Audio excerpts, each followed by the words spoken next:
Welcome to the Customer First Thinking Podcast, episode 37. My name is Stephen Shaw, the host of this podcast. In this episode, we interview Allen Adamson, the CEO and co-founder of the brand consultancy Metaforce. At this year's Cannes Lions Festival of Creativity, NYU's marketing superstar and provocateur Scott Galloway asked the audience at his packed session to take a red pill. "I think the era of brand is over," he bluntly declared, knowing it would rattle everyone in the crowd whose livelihoods depend on brand messaging. This is the same guy who once said, "A brand is the face of a business strategy." Has he suddenly become an apostate? Not exactly. He was simply acknowledging what everyone in the room is reluctant to say out loud, especially if they work for an ad agency or media company. Traditional brand building through advertising is dead. People aren't watching ads anymore, he emphatically said, adding that many ads are attacks on the people who are unable to avoid them. Marketers have always had a tough time distinguishing between ads that generate sales and branding, or they choose to do one at the expense of the other.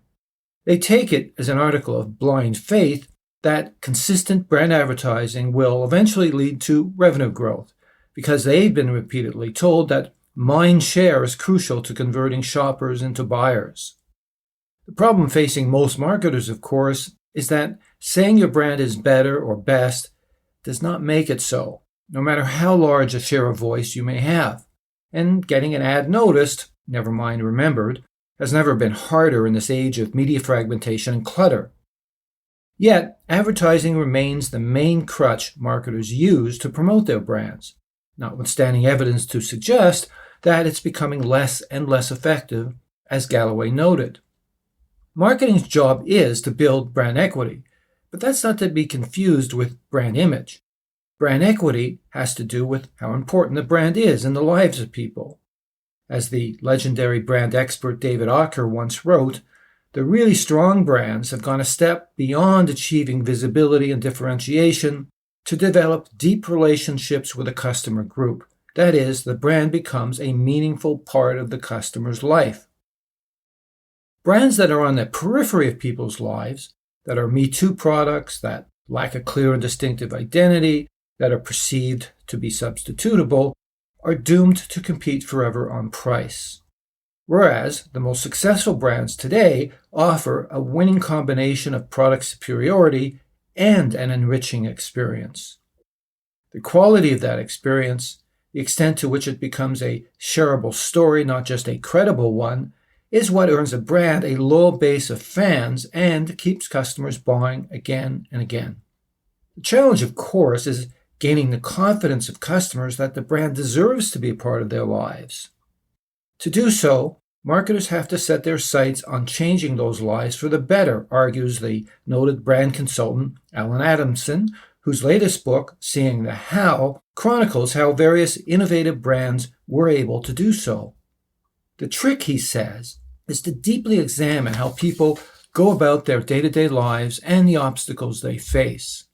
He says the difference between products are so slight today that the only thing that can differentiate one from the other is the novelty and utility of that experience. Allen began his career at Ogilvy and Mather in 1979.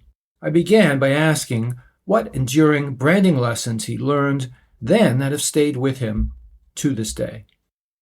The one lesson that I've learned many things when you first start in any job, your learning curve is pretty steep, so you tend to get a lot from your early experiences.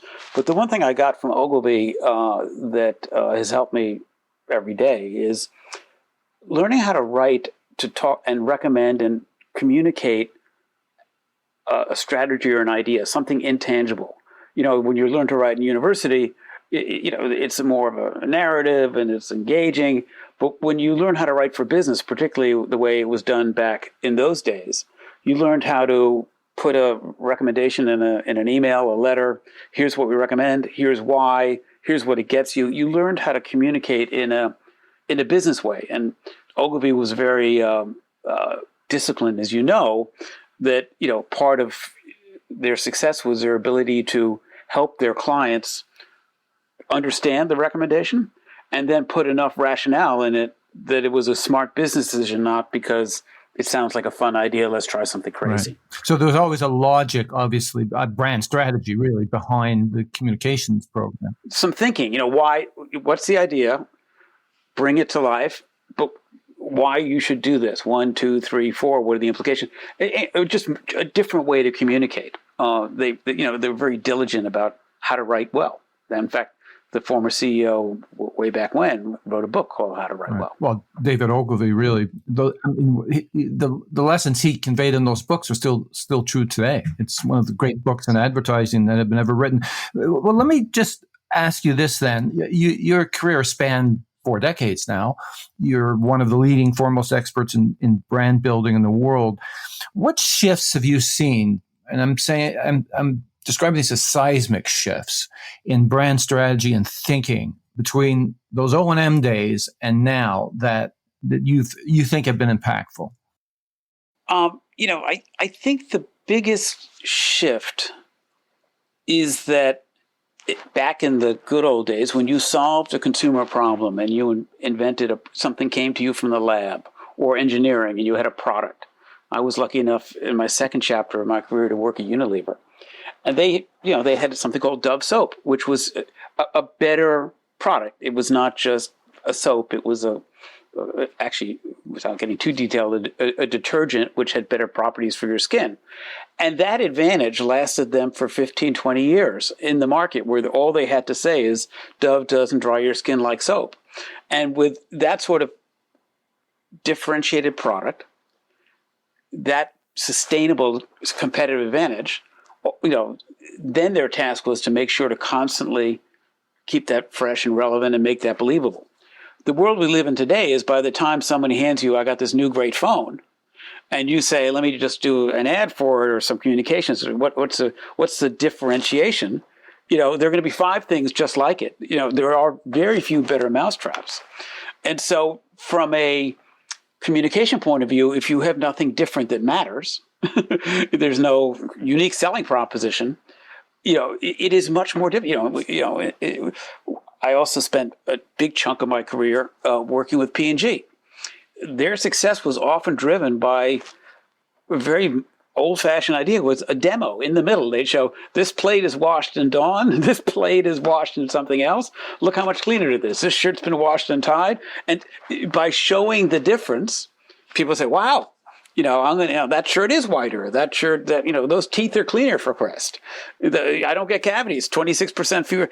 But those days are, gone. You try to define the difference between one laptop and another, one car and another. It's a nightmare.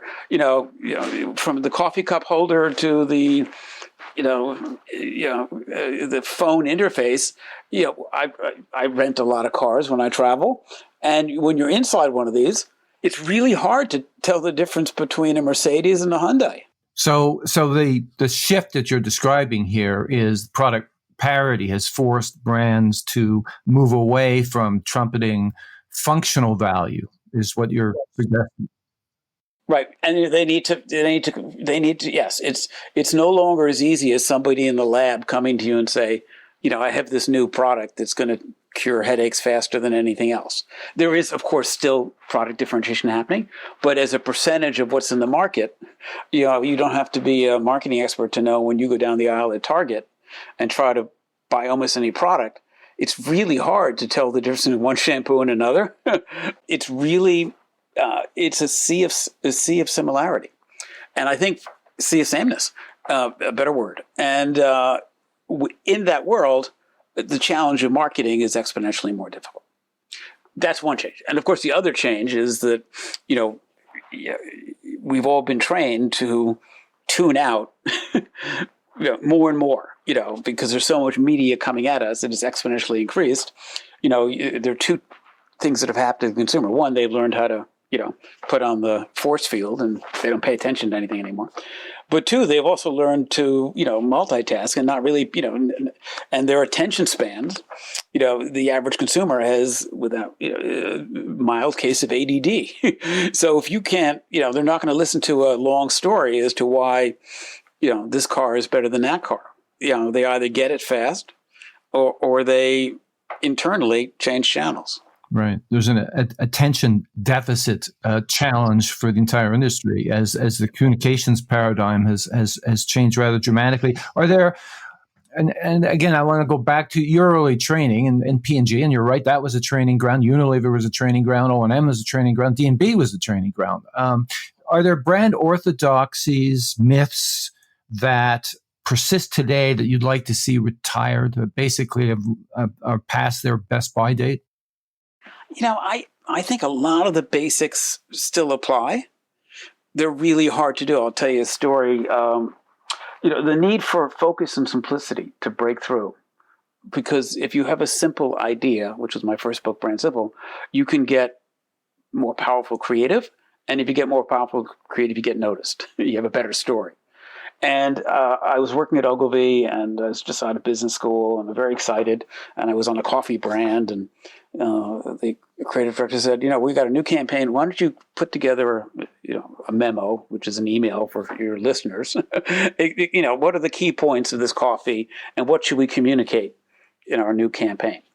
And I was, I got this, and I, went back to my office and, did the work, spoke to the client, and I, put together a, 2-page email, where the beans were from and where I was roasted and the taste, and I was, really excited. I brought it into her office, and I said, Carol, here's the brief, and she looks at it and.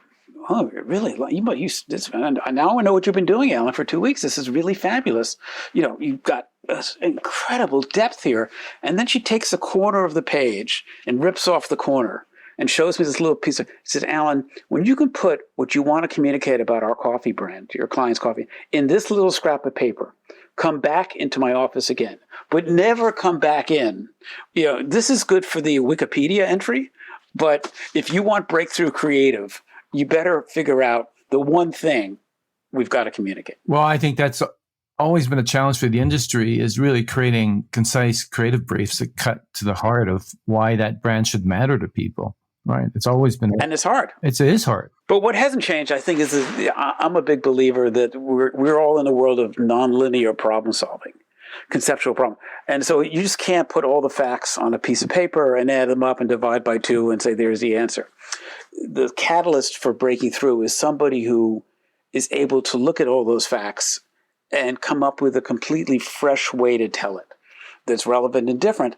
Because in today's marketplace, there's so much noise that if you just say, I want to tell you about a coffee and here are 3 reasons to buy it, you don't even get to reason number 1 before somebody swipes across and you're gone. Which is maybe the argument that brand may be even more important today than ever, frankly. I mean, in yesteryear, 50s, 60s, 70s, when there were actually print publications, you had a little space and time to tell your story. To tell your story, right.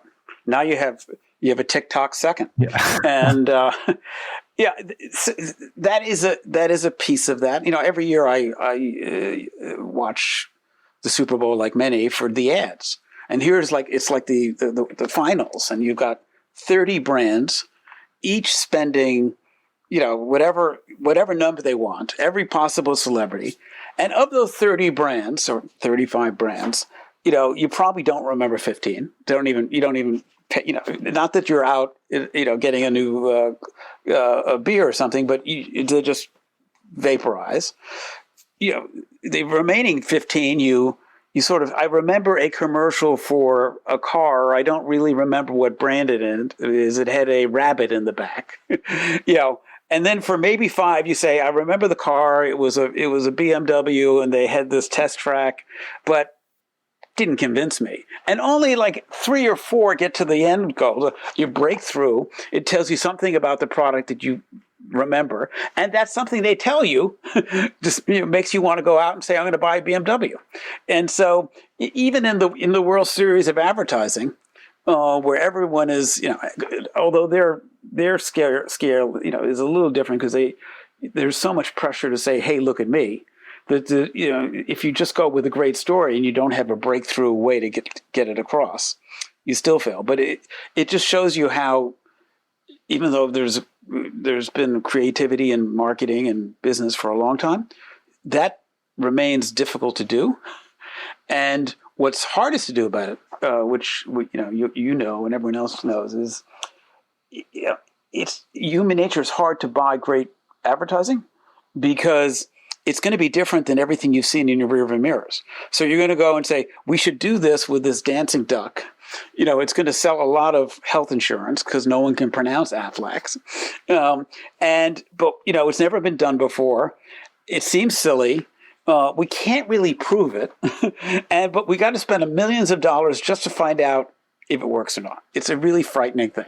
Well, and you talk in the book about, I don't think you use the words divergent thinking, but I think you encourage companies to embrace diverse points of view to get to create a vision. We're going to come back to that theme because I think it was super important. But, our career started, and we're about the same vintage, I think, when ads were really the primary source of information for consumers. And today, of course, that's blown wide open. So the game has changed. And again, this is something you talk about in the book is the idea of rule breaking, and which you were just alluding to is think beyond the guardrails and figure out how to tell this either the story differently or create a different value proposition. Again, a key theme in the book, which we're going to come back to. But I want to pick up on something else we were talking about a short time ago, which is the idea of differentiation. So in the book, you make the point that points of differentiation alone are not enough to sustain a brand. And you also get a little bit to this idea of distinctiveness versus differentiation, which seems to be an ongoing debate. So what will sustain a brand if it's not being seen somehow as big or better or best than the competing alternatives? That ties to the first point we talked about, which is that even if you have something distinctive, the days till you have three other people that have the same thing are gone. You're instantly going to get a better mousetrap. Ultimately, a brand needs to solve somebody's problem. It has to, at the highest level, the brand or the product or the service has to solve a problem. And you have to constantly be looking at that problem and say, am I solving it in the best way possible? And in a way better than our competition. And often now that the difference is not so much the obvious one that your engineers develop. I hate to go back to the cell phones, but you try to differentiate between the 10 leading smartphones, and it's pretty hard to do. They all have the same apps, they have the same camera. Yeah, maybe Google's phone takes better pictures, or Samsung's has a larger screen. But ultimately, they're all playing on that stage of telling you that this thing has features. But I would argue that the way Apple is staying ahead is, yes, they have to have as many features and toys and speeds and feeds as the other brands. But they're winning on customer service. You call up Apple Care, and especially for now that I'm an entrepreneur and I'm having trouble with my Mac and I can't get the PowerPoint open, and somebody will spend 20 minutes, 40 minutes, an hour with you. You don't have to line up at a Genius Bar. And that soft service to say, I'm buying not only the technology, but I'm buying somebody there that is going to help me. In fact, when my daughter dropped her phone and her screen broke, she's in school, they gave her a loaner for the week. So until they said, and so thinking through, and that's all about the experience.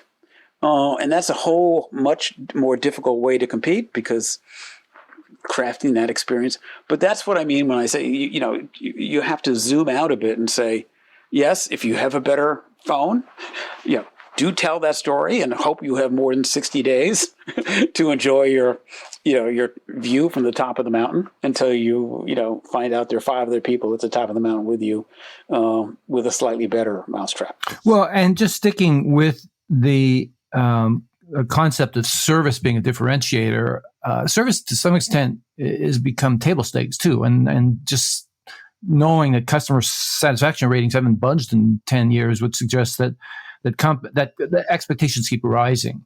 So you used to leapfrog in terms of product functionality. Today, you're trying to leapfrog in terms of service differentiation as well, aren't you? And it's much harder to do. We can talk about that in terms of some of the findings from my latest book, because, just having someone say, were you reasonably happy with, the way we, made your coffee today? They'll say, yeah. But, does that mean I tell this story often? We were working for a pizza chain in the U.S., a big one. I won't name it. And they were saying, look, we've just done this research, and 78% of our consumers like the taste of our pizza. They like the restaurant. They like the, but our sales are down, so the advertising can't be right, or something has to change. And then a smart moderator from the research firm said, well, let's ask another question. Let's ask, if this company went out of business, what would you do?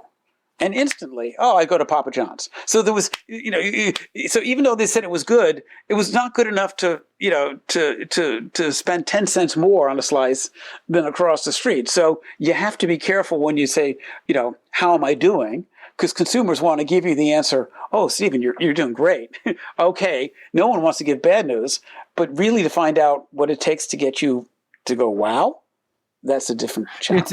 It was a great anecdote in the book. I remember reading that because it harkens back to a client I've worked with where, they were quite happy with their CusSat ratings because most people said, yeah, we're happy with the experience. But then you ask them the question of do you prefer us over the competition? And half the people said, well, you're about the same. And that's death to a brand to be considered about the same, right, I would say. If you can't see the difference, why pay the difference? Exactly. And so, yeah, it's a key thing. So we're going to come back to some of these points a little later, but another debate, if I can put it that way, going on in the industry today is the idea of brand building versus performance marketing. I'm sure you saw the article recently in Harvard Business Review on this exact topic. There's factions that have been created within companies, us against them on this topic.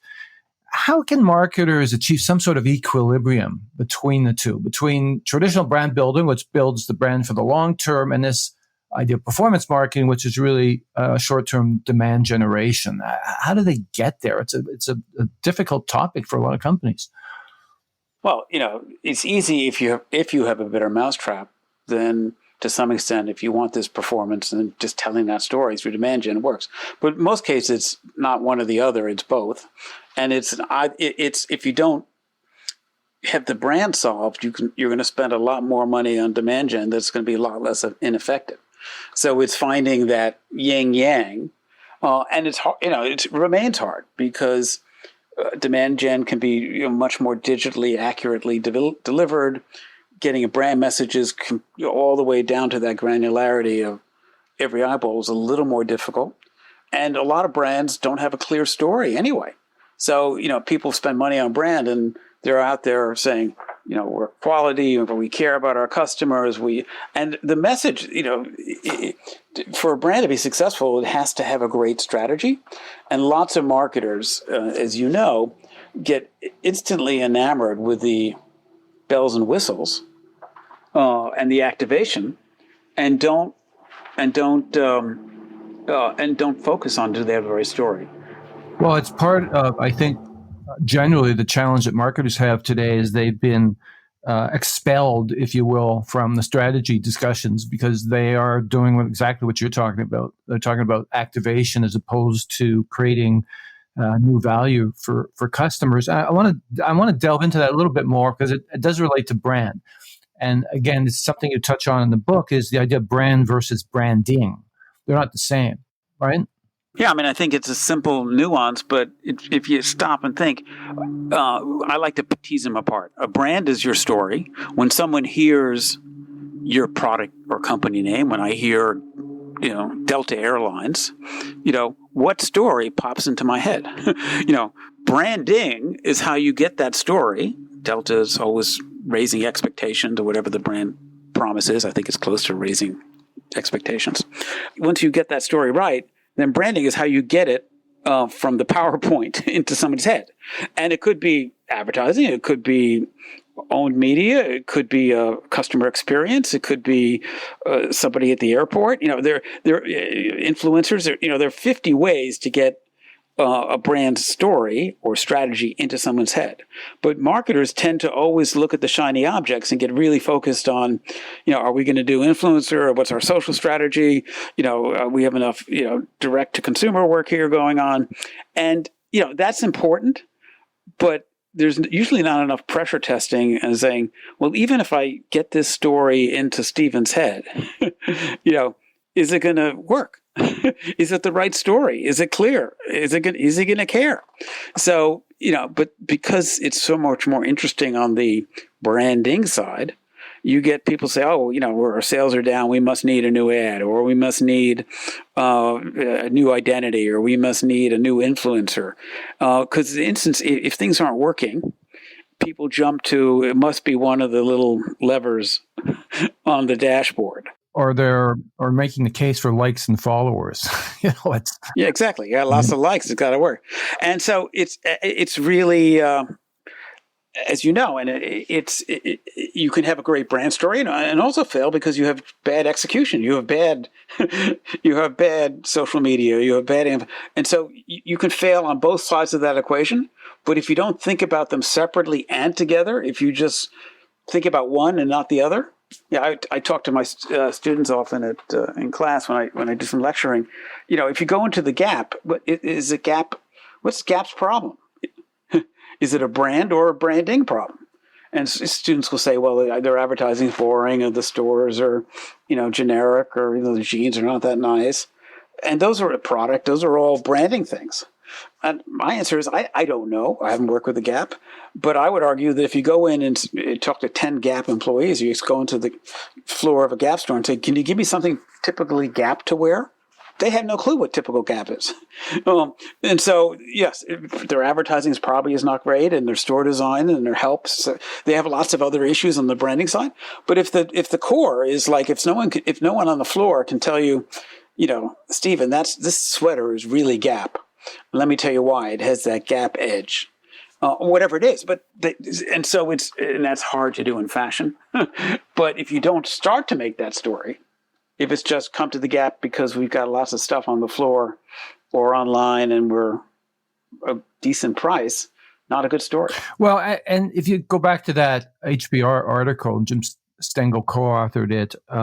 They try to make the point that tying the concept of brand equity to the measures that matter, the CFO and the CEO, is really key, because otherwise, no one really understands what brand even is for the most part, right? Too many people think it's awareness or likes, as opposed to this. Is it a driver of business value? Can we charge more for our product?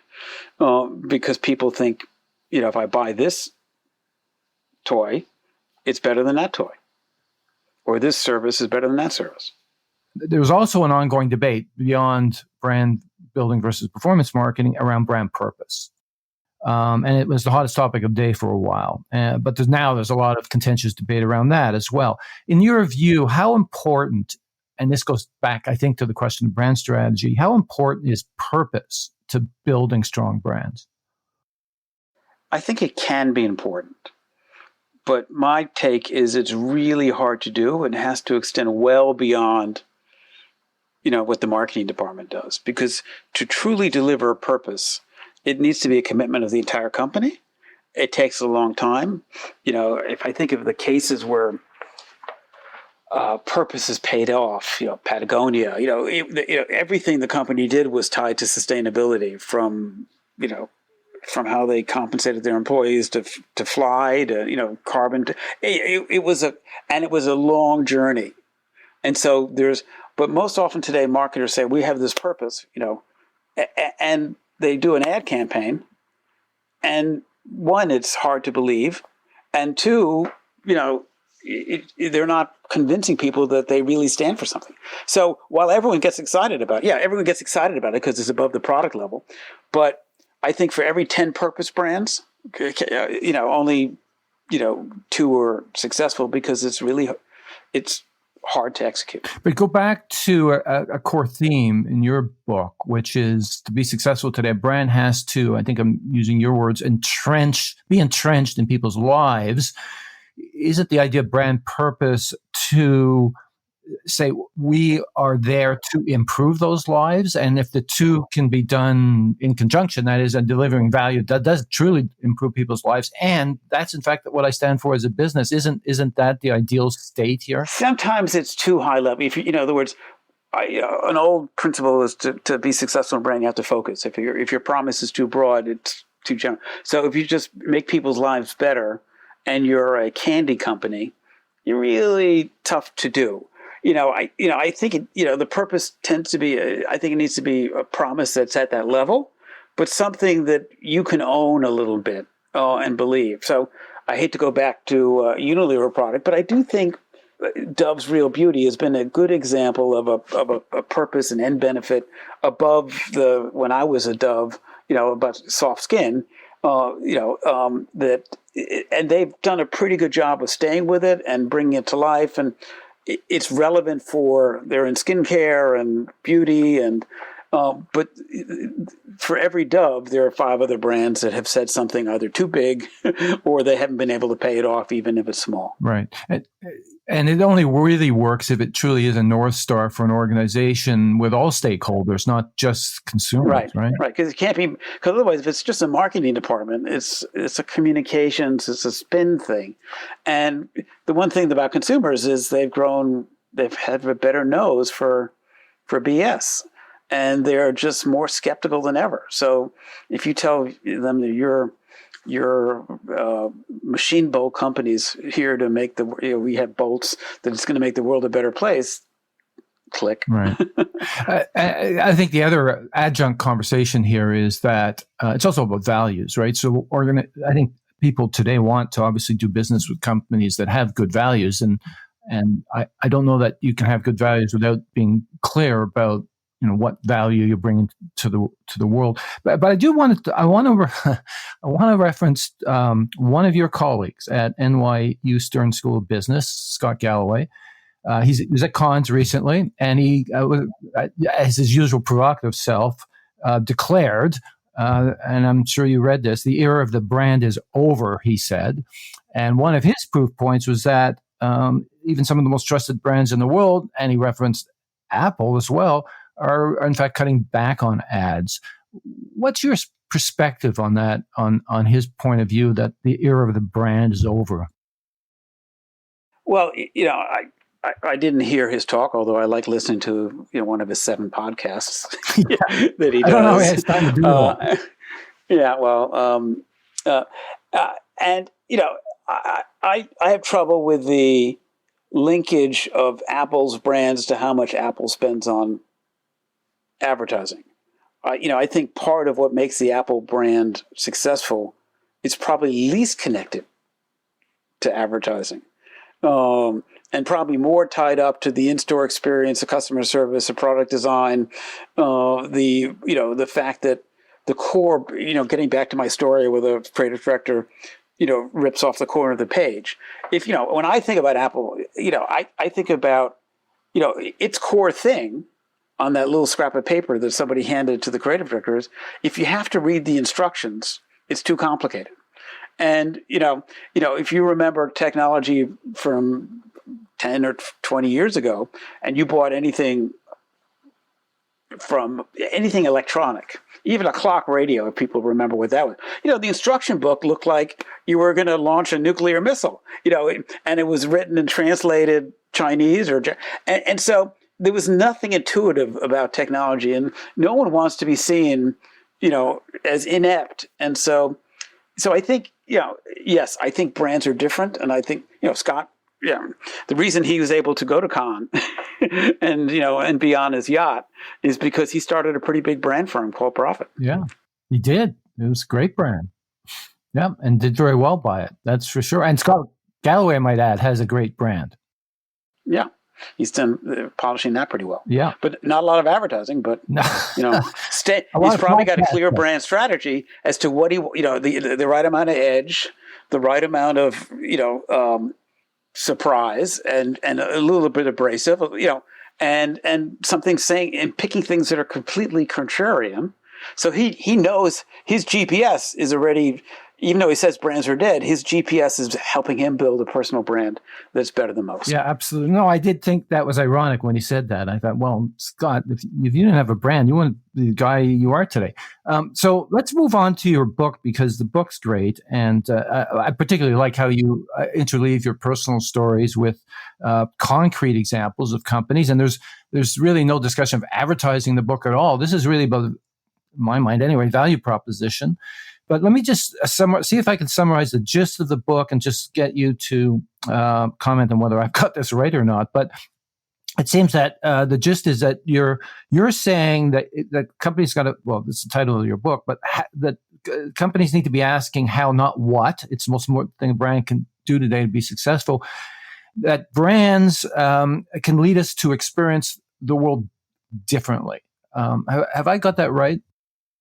Yeah, I mean, I think, tying off the ramble we had earlier in the conversation where, people, two things are going on. One, there's not that much real meaningful product difference. So if you're only out there saying, buy this brand because it tastes 12% better than some other brand, tough haul. And, the one media channel I haven't talked about that much is that the elephant in the room today is a word of mouth and word of eye online are powerful. They've always been powerful, but now so very powerful. But no one gets up and says, I had breakfast. No one gets on social media and says, I had some cereal this morning and it was okay. Oh, and, it tasted pretty crunchy and, it didn't upset my stomach. So they don't share good performance and they don't share ordinary things. They're only going to share that if you opened a box of cereal and a mouse came out, that will do well on social media. Or if it was such a phenomenal that you could run the marathon afterwards, you had so much energy.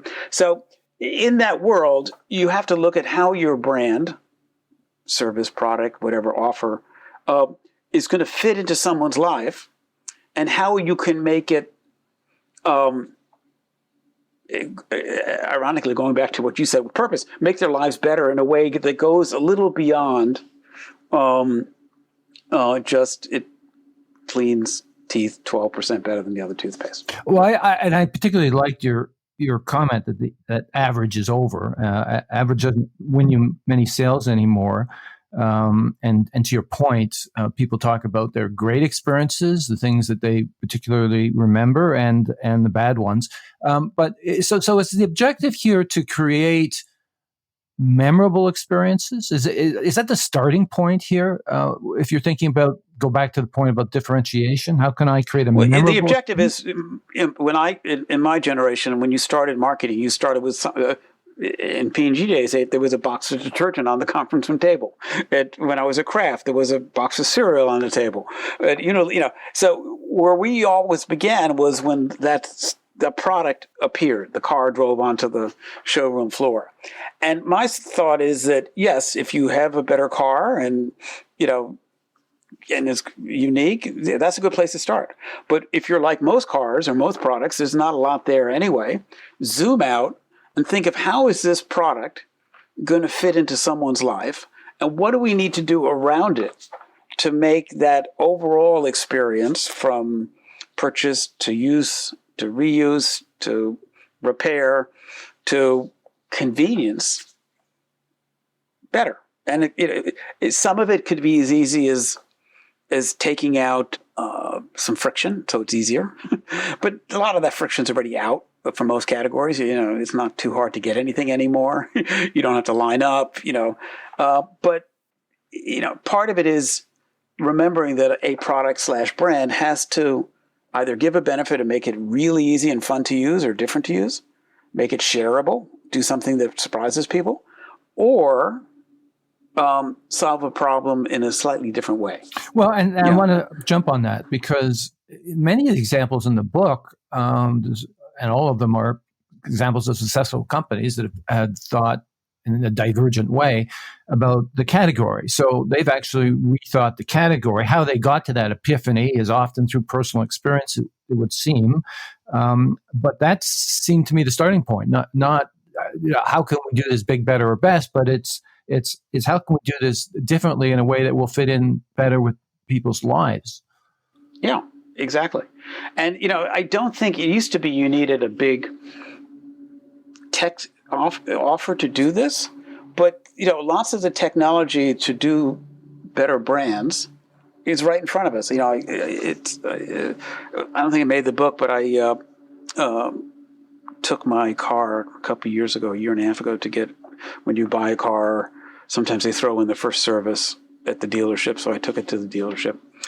And, the usual experience, having owned many cars, is always a challenging experience when you do car repair, at least in the U.S. They come out and say, Alan, we've looked under the hood, we put the car up, and your blank, blank, blank is not connected to the XYZ. And, unfortunately, that's a really expensive part. It's going to be, $600. And you go, I guess I need it, and you hopefully trust the person. And so my car went into the dealer, and all of a sudden I get a text saying, open it up, and it's a video. And it says, hi, I'm at the dealership, and we're under your car now. Here's a little video, and I want to show you your brake pads. You see this shiny thing? That means they've already worn through. Now, I don't think we need to replace that right now, but I want to show you that when you come in next, we're really close. But this gasket here, and all of a sudden you're doing like a video. And so for years, I've had the same experience, no matter if I went to an expensive dealer or Billy Joe's little garage down the street. It was the same. Trust me, this is what I found, unless it's a tire and you see it's blown out. But all of a sudden, the simple piece of, not quite an iPhone, but letting them take a smartphone and make that, it's changed. I think it will change how you get car service. If no matter what the issue is, you want to take me under the hood and show me that belt that's broken before you tell me I needed one, and you have to trust me. Yeah, no, it's a great example of really zoning in on an issue that bothers people, and then coming up with what clearly was a very ingenious solution. But it's not, but it's looking at the consumer and saying, well, and there's no one saying, if you went to someone and said, how can I make your car service experience better, going to a consumer, they go, well, charge less, or make it faster, or give me better coffee while I wait. They wouldn't say, why don't you take your iPhone and make a little movie of what's wrong underneath? So you can't ask the consumer for that, because they'll just say, well, like every other car place, you're fine. Yes, I think your coffee's a little bitter. I want to come back to that, because it's really key to success here, and that's clear in your book. I do want to come back to this idea of entrenching the brand in people's lives, because that's a pretty high bar. Most brands, I would argue, live on the periphery of people's lives. They're not core to their lives. So the word entrench would suggest that they're central to those lives.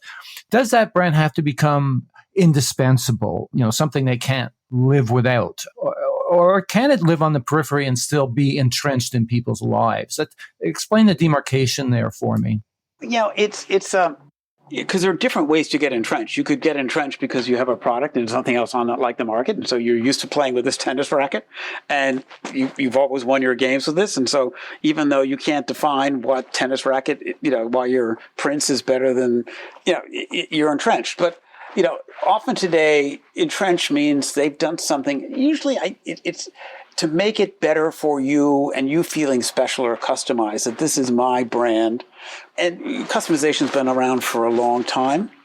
But, I do think, it is still important, particularly in categories where there's, you look at hotels. It's hard when you're in a hotel, traveling on business, you wake up, you don't know what city you're in. The room has the same flat screen TV, the same, maybe this one has a fluffier pillow. But so creating some differentiation there is going to be tied to whether it's a loyalty program or them really knowing you much, much better.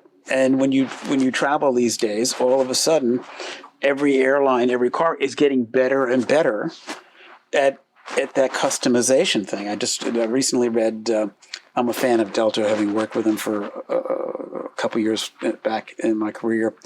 But, they just added something to here's another example. They added something to their app, which says, when you get off the curb at most airports, it will now tell you not only that you're at gate 42 and your flight's at 10:05, which is nice to know, important to know. You can always look on the screen too, but it will also tell you how long it's going to take you to get through security, how long that gate is a 15-minute walk.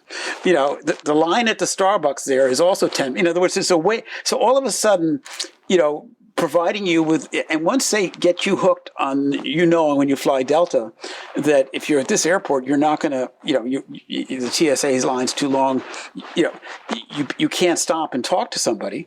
So again, it's like, if you ask somebody, how can I make this flight better?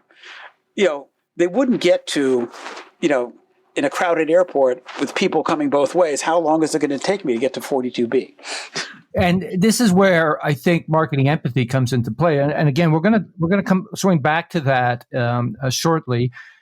I do want to pick up on one other comment you make in the book, which is customer centricity is a concept most marketers don't fully understand.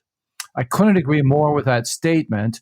My question to you is, why do you think that is? Why do you think it's such a challenge? I think, one, as you said, it's a cliche. If you ask any company, what do you do right? Oh, we really know our customers. We're customer centric. It's probably one of the most overused words in business.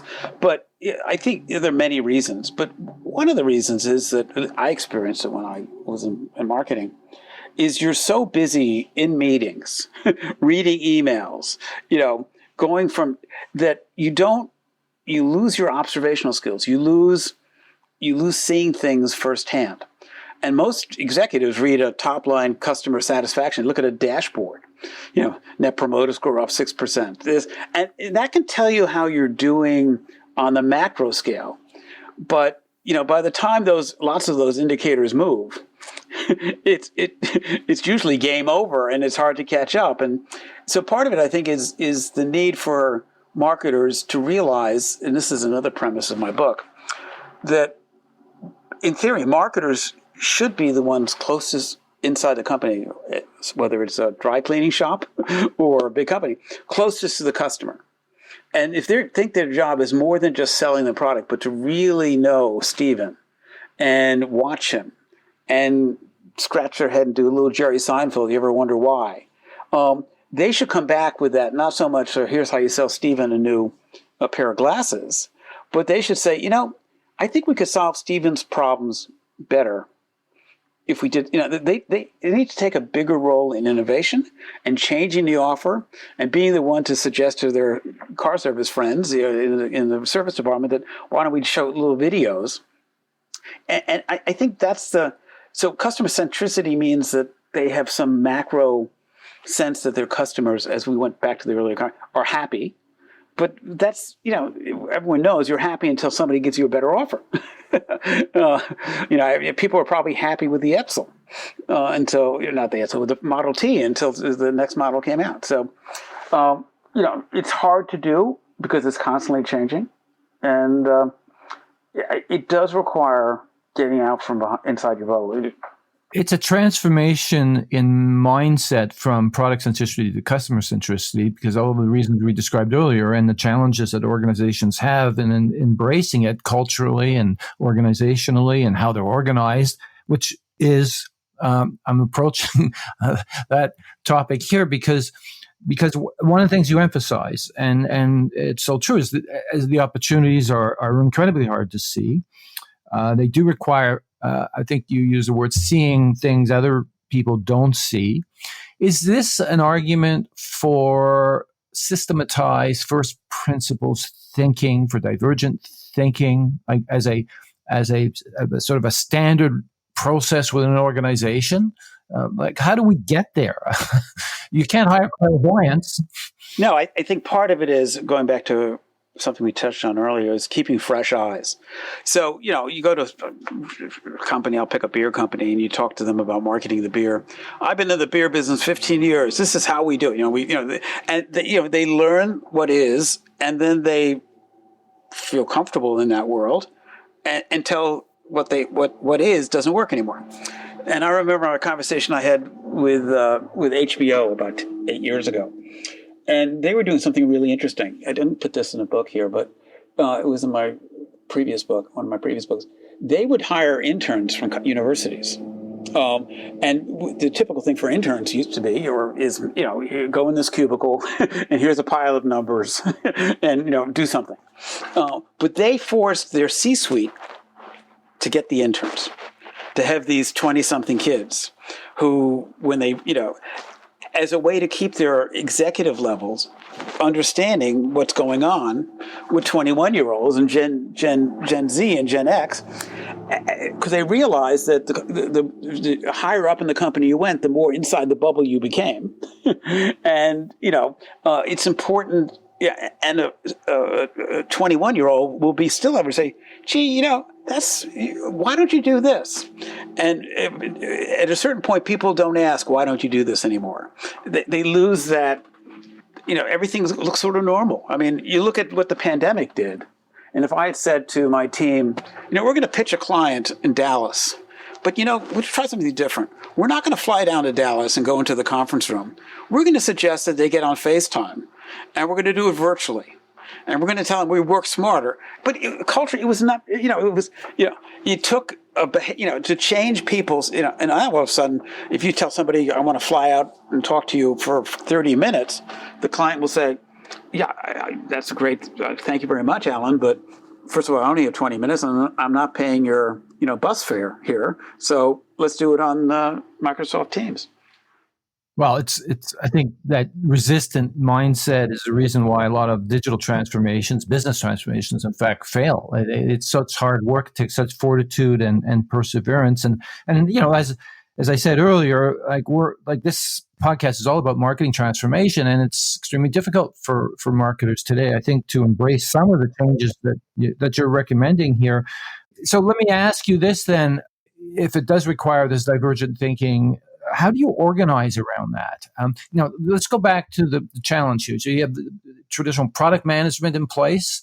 You have marketers whose job it is to take what the guys in product management come up with and make and sell it, which is largely they've been confined to that role. They aren't the voice of the customer. They should be.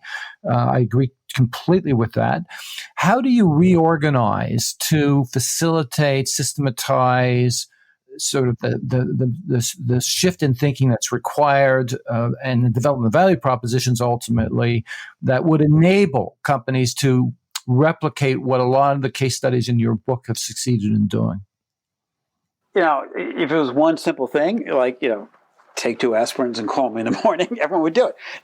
The problem is it's multidimensional. But, one of the things, the easy one, is that we tend to, in business, hire people that are just like us most of the time. Oh, you went to the school, you were in my fraternity, you're in. And, all of a sudden you got 10 people, all who had the same experience, all looking at the world through this tunnel.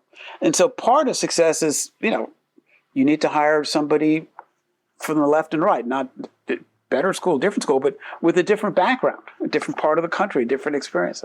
So there's that need to zoom out and get people on your team that just have different skills. Otherwise, you'll think you're great, but you'll be, and I see it a lot in professional service firms when the consulting firm is pitching us in a big company. Everyone has a black and white picture. They all look the same. They'll have the bio. There's a sea of similarity, but they can help you be more aware of that. The other thing that we do internally that's bad in companies, and the bigger the company, the worse it is, and you see it all the time when they're on the Wall Street Journal about to go out of business, is there's a culture of Stephen saying, I think this is the case, Alan. I think we should. Oh, right, Steve. There's such a pressure to not disagree with the boss. In fact, before the boss's meeting, everyone says, well, here's what we're going to say. Now, if the boss says he doesn't like it, no one argue with, and there is this ability to be different is hard inside a company, to be, to have a contrarian point of view. And there was a great movie with Robin Williams where he plays Dead Poets Society. And early on, he's a crazy poet at this prep school in New England. But he talks to the kids about how important it is to make sure they get comfortable with their difference. Everyone has and I think in companies, step one is You zoom out hiring, be more, if there's not a good debate, if everyone says great idea, I'd say, danger. Sometimes it could be. And then there is a colleague of mine who was a CMO of Accenture said this, fail quickly and often. In other words, rather than package it and let's do the pre-meeting before the fall thing, just get it out there, put it out there and do it quickly. Don't spend a year polishing things and then fail. It's better to put it out there, try it, iterate. And I think we're in that world that where execution matters. Lots of companies fail not because they have the wrong idea, because they only executed it 80%. I like the Calendarly story from the book because, Google had calendars, Apple had calendars, and everyone was doing the same game until somebody in sales said, what's the problem with the calendar is not inputting that I'm having a call with Stephen at 2:00. The challenge is finding, when is Stephen free? It's 14 calls and I have 2 assistants doing it as opposed to, so in other words, it just took somebody who was out of the category. And they had all these big tech companies who all had the technology to make a better calendar system, but it was created by an entrepreneur because, they're not seeing the real problem. Right. Because if you ask somebody, it's a great example. It's in your drill down lens chapter in the book, and it is a fabulous example of focusing in on a specific pain point, if you will, and figuring out a way to solve it. I have a couple more questions just in the remaining time here, and I want to go back to this issue of marketing myopia. And I don't know if you've seen the movie BlackBerry, but it's got to be the classic business case for a company that rose to fame and fortune very quickly, finding a problem in the market and solving it creatively, and then turning its back on creativity by sticking with what they knew to work. And it was back to back. Like one moment they'd come up with an idea that basically created a category, and the next moment they're being destroyed by a company that's reimagined the category, which is of course what Apple did. So marketing myopia, Theodore Levitt wrote about this issue, many years ago. What will it take for organizations to, and we were talking a little earlier about change management, does this require the ability to have basically people who are creative thinkers who think outside the box as a group of provocateurs in a company, looking forward instead of backwards and bringing with research, these ideas to management to say, look out, here's what's around the corner for you? Is there a requirement here for organizations to arm themselves with this type of cadre group that, would rattle the chains if they had to? Yeah, I looked a lot at this topic, having worked on BlackBerry just as it was crashing, and other big brands at that point. Yeah, myopia was one of them. Kodak thought they were in the film business and didn't realize that was going away. At BlackBerry, had a BlackBerry. But, like everything, there's usually more than one factor. BlackBerry had a lot of arrogance. They said, no, they didn't want to believe, what they saw. But and another big one is that, if a product's making no one really gets serious about changing anything until the sky starts falling. So if sales are up and you're making money, we're not going to take $10 away from Stephen, who's selling a lot of BlackBerries, and have it, invest in something new, because we're making great margin here, no margin there. So, and by the time sales start to fall, you're usually too late. So that's why the more successful the company is, the more vulnerable it is to being incredibly disrupted, because they then move to the optimization of the current game, and anything else they do besides make little boxes with keyboards is going to be less profitable.